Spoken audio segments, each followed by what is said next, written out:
Shalom, selamat pagi Bapak Ibu Saudara dikasih oleh Tuhan, para pelayan Injil se-Jawa Barat dan sidang jemaat Tuhan dimanapun saudara berada. Hari ini tanpa terasa kita memasuki hari yang ke-30 dalam doa puasa, renungan dan firman. Hari ini persembahan yang benar temanya, dan kita akan lihat di dalam Roma pasal 12 ayat yang pertama. Firman Tuhan berkata, "Karena itu saudara-saudara, demi kemurahan Allah, aku menasihatkan kamu supaya kamu mempersembahkan tubuhmu sebagai persembahan yang hidup, yang kudus dan yang berkenan kepada Allah. Itu adalah ibadahmu yang sejati."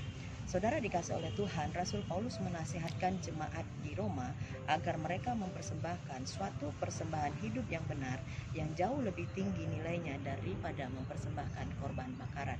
Rasul Paulus mendapati bahwa adanya dualisme dalam jemaat Roma, yaitu mereka sebagai pengikut Kristus dan mereka sebagai pengikut hukum Taurat. Rasul Paulus menyadari bahwa kita sekarang dibenarkan oleh pengorbanan darah Yesus, bukan dibenarkan karena melakukan hukum Taurat.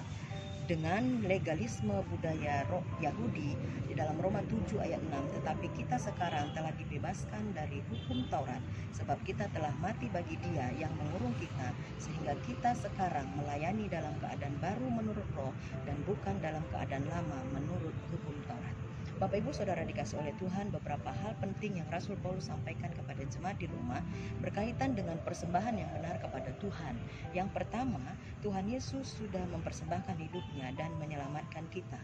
Dalam Roma 5 ayat 1, sebab itu kita yang dibenarkan karena iman, kita hidup dalam damai sejahtera dengan Allah oleh karena Tuhan kita Yesus Kristus. Yang kedua, Rasul Paulus ingin mengatakan bahwa hiduplah dalam kekudusan. Dalam Roma 12 ayat yang pertama yang tadi kita baca, kamu mempersembahkan tubuhmu sebagai persembahan yang hidup, yang kudus dan yang berkenan kepada Allah, itu adalah ibadahmu yang sejati. Yang ketiga, jangan kita menjadi serupa dengan dunia ini.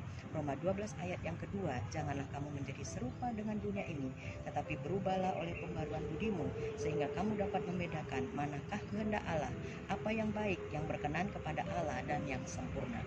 Bapak Ibu Saudara dikasih oleh Tuhan, sebagai seorang pemuji dan penyembah, hiduplah terus di dalam kekudusan, karena dengan kekudusan hidup kita bisa berjumpa dengan Allah melalui hadiratnya dan keselamatan surga yang kekal.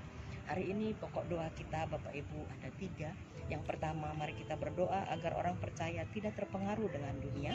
Yang kedua, kita berdoa agar orang percaya tetap hidup di dalam kekudusan. Dan yang ketiga, berdoa agar orang percaya mengalami perjumpaan dengan Tuhan dalam hadiratnya. Bapak Ibu Saudara dikasih oleh Tuhan, selamat berdoa dan berpuasa. Tuhan Yesus memberkati. Salam sehat selalu.